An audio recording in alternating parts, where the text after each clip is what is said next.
Hey guys, welcome in. Today we're going to get into an interesting topic that might be a little bit off your guys' radar. We're going to be talking about food sensitivities and what that might mean for one, if you have children, but two, some things that you might not suspect that they have an influence on. Before, we've been talking about things like dopamine and the dopamine reward pathway, things like gratitude journaling, and also affirmations. But today we're going to kind of take a sidestep with this. Tami's had some really cool events happen to her life recently in regards to food sensitivities, and what that's meant for her health. It could really help you potentially with your physical and your health goals. Stay tuned.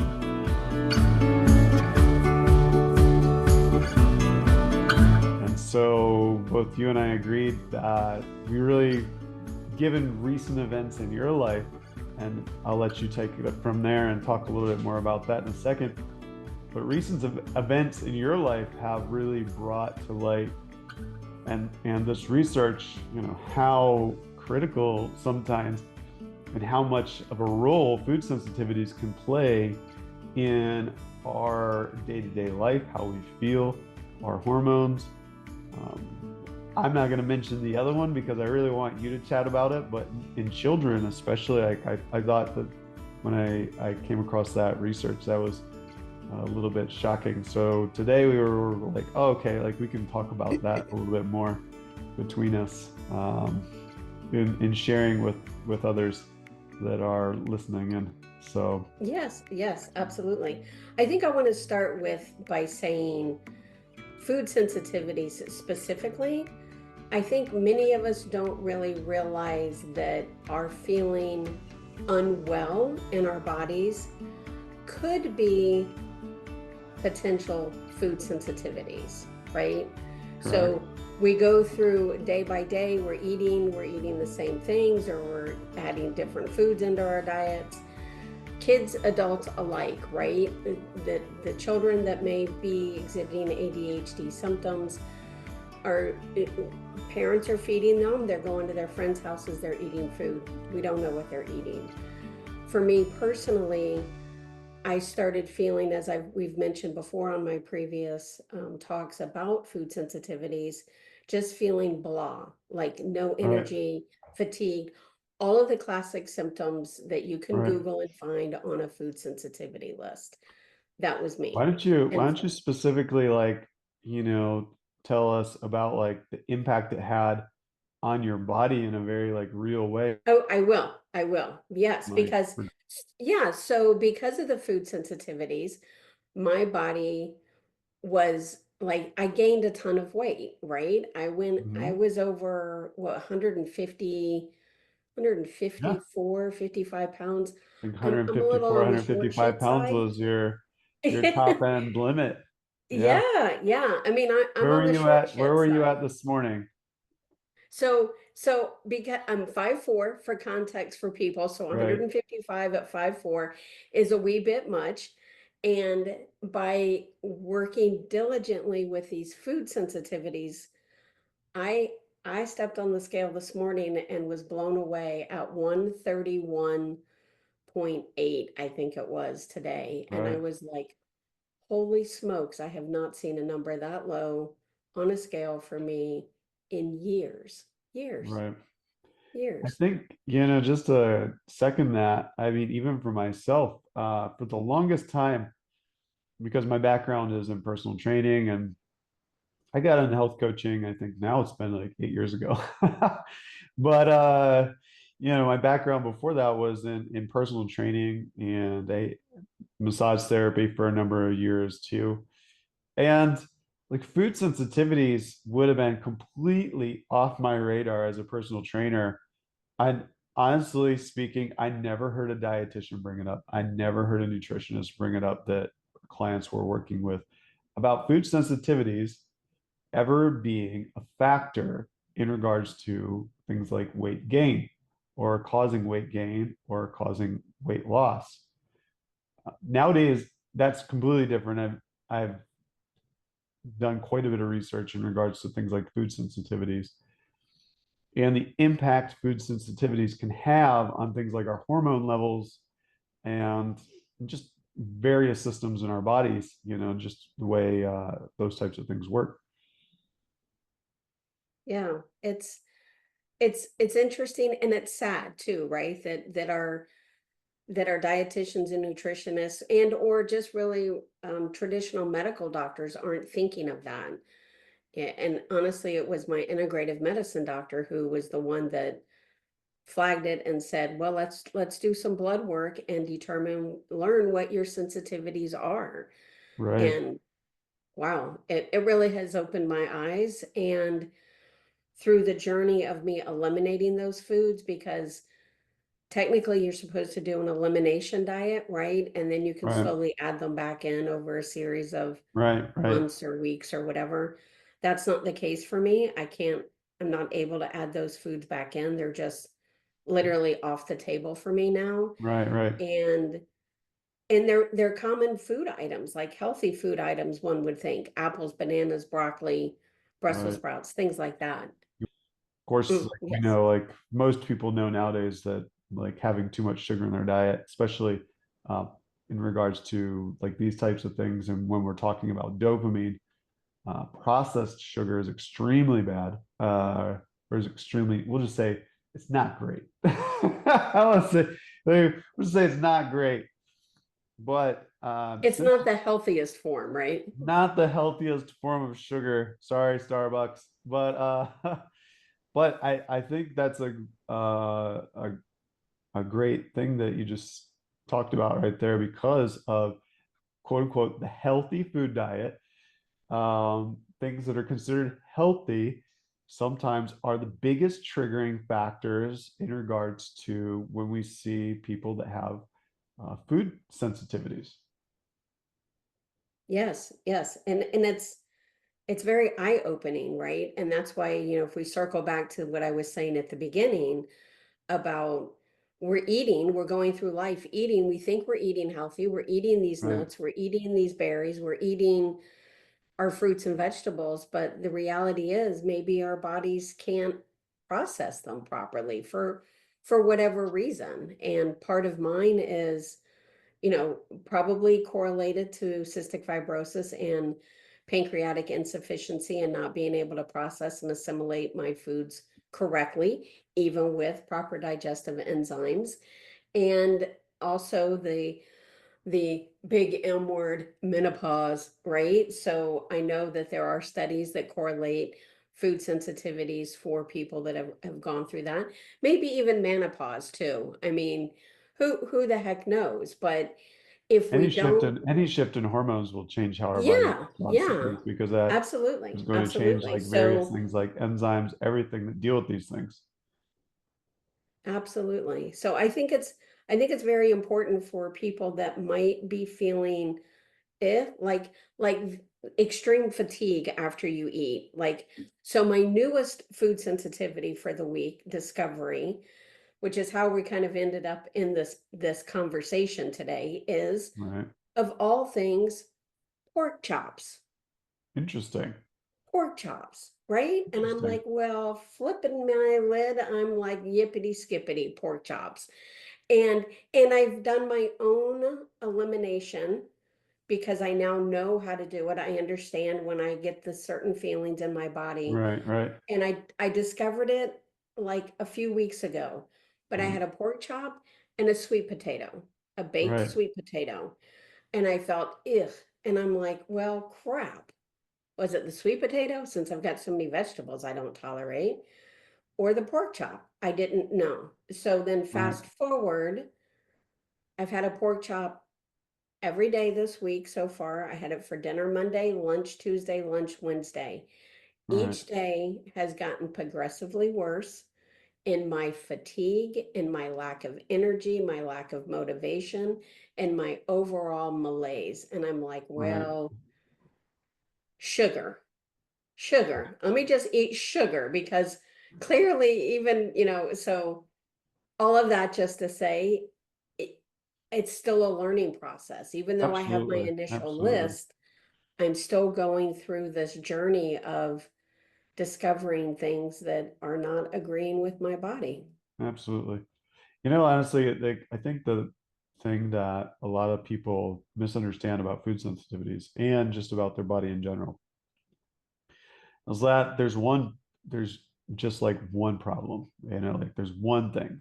And when I eliminate that one thing, I'm going to, feel better.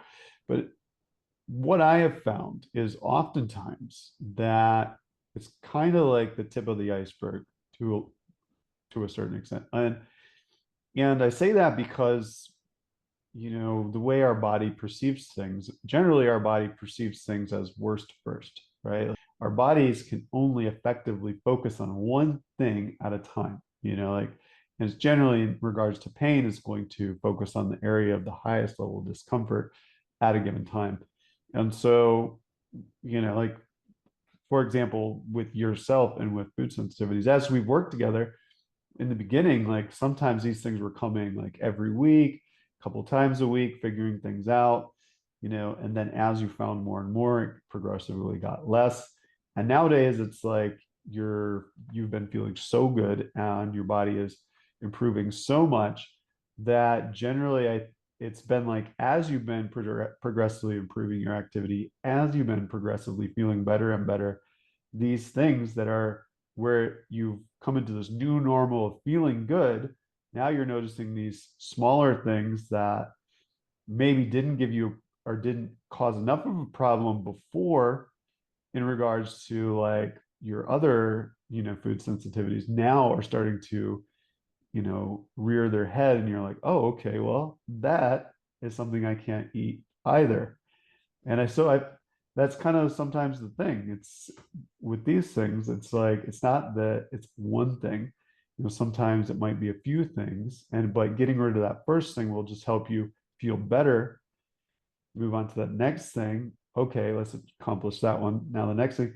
I mean, it's been very wild to see this working together with you. I think it's really cool to see on my part because it's like every time you make a big breakthrough and you find something, it's like, well, a lot of the times it's associated with like 2, 3 pounds of weight loss and Well, yes, yeah, better you're correct on energy. that. You're Like, correct, yes.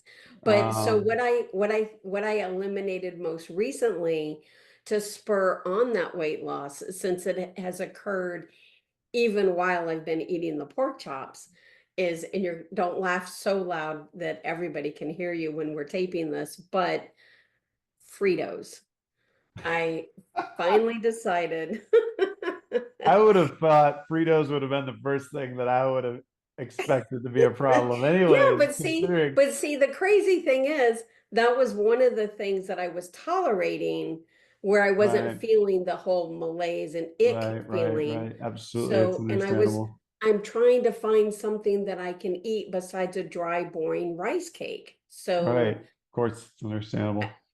right. So I was leaning into the Fritos and the big Right, box store size bag Fritos. right.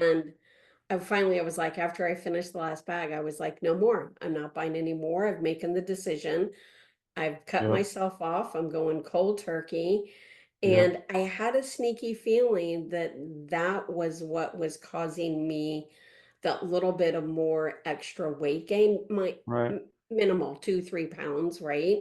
right. Which in the big scheme of things doesn't sound like a lot, but But when it's you stack it up, every single one of these, which triggers, each one triggers a little bit more weight loss, a little bit better energy, one versus the other, after a while, it really adds up, to now where we'll see where this all which ends is up, but why yeah, which is why, discovering the pork chop situation was a little uh saddening, displeasing, annoying because I was doing better, but now I'm like, all right, great. I not only have I eliminated the Fritos that I was like enjoying in life, now right, I'm eliminating the pork chops.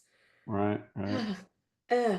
So yeah, it's just difficult. And I'd like to Understandable. circle back real quick on Sure. the whole inflammation aspect of this, Right, right? right, And because we're when we're eating the things that we know we probably shouldn't be eating, like if we feel like when we're eating a bagel, we're feeling full, and did we eat the whole bagel with all the cream cheese and all the goodness on it? Probably. But the reality is, over a period of time, if one notices that, okay, I ate this and I ate this and I ate this and I feel bloated and I feel, try eliminating them, right? And Right. I know it's not easy. Good golly, Miss Molly, Well, I know it's not even easy. better than that, Tammy. I mean, because it might be a good idea for, as opposed to trying to eliminate them and going that route, it might be high time if somebody is in these situations, go to their doctor and have them, get Hmm. a food Hmm. sensitivities test. Well, and there are places online, if people are very interested in this subject, they can Google. I found one yesterday that I'm seriously considering because they do 160 food items, I think it is, or something Right, crazy like that, which is far more than my current list that I have. right, And it's mail order, right? You send away for it, it comes, you do a finger stick, right, send the sample back, and then within a week you have all of your results. So, right. and then if you find that you decide to do that, then find a healthcare person that can help you, dietitian, nutritionist, medical doctor, nurse Disseminate that practitioner. information. Yeah, I know from my own experience, a lot of my medical team through the years have been like, you can't eliminate anything out of your diet. You can't afford to do that, correct. Yeah, absolutely. you know? Yes, yes. I mean, your functional medicine doctor has been very critical in helping you like navigate these things. I know you don't often or always agree with them, but like they've been very critical in helping you navigate this, They've and been very, very beneficial on a lot of levels, and right. in many areas through the years of working with them. By me talking about it, I know that it has helped other people with me sharing, like in CF groups and things like that, CF, cystic fibrosis, and people's eyes light up and they're like, oh wow, how did you learn and what did you do and where did you go? And so Absolutely. it's not talked about enough, even though it is being spoken about a little bit more. Right. We've got a Well, long way to go still. for today, I think we really, brought some good information to people, especially with your story and what's going on with you. I think that's really pertinent that people should know about that, and maybe it piqued an interest and they'll, think about maybe going and talking to, say, like their medical practitioner in regards to these things. Hmm. Yeah, especially from, the weight loss situation and feeling better overall, right? Absolutely. It's really all about, we want to just be able to function at our optimal and the Yes. best for us. And if the food elimination sensitivity thing is what's bothering you, then hey, check it out, and maybe it's a thing, maybe it's not a thing, but we don't know until if we don't try. Absolutely. It's been a journey, but I Absolutely. mean, it's really Always cool to is. see. Yep. Always is. Yep. Grateful for the opportunity to get to work with you and have you in my life. So very cool. Same. Well, it's good chatting with you again today, as always. Absolutely. Yep. Thanks so much. Yes. And we'll see you guys later. Hope you enjoyed and felt like this was informative to you. Tammy? Thank you. As What, you don't want always. to do the like, subscribe, share if you felt this, was a good thing? Yes, please. Absolutely. Absolutely. Please like, subscribe, share, do your thing on the YouTube I'm that usually works always counting on for you all for of that us. one, Tammy. I'm always counting on you for that one. Like, subscribe, share, all of the things. All the things. Do all Yeah. the things for us. Share, share, share. Great info. Hopefully somebody will learn a nugget or two, and eat the pork chops for me since I can't anymore. Thank you.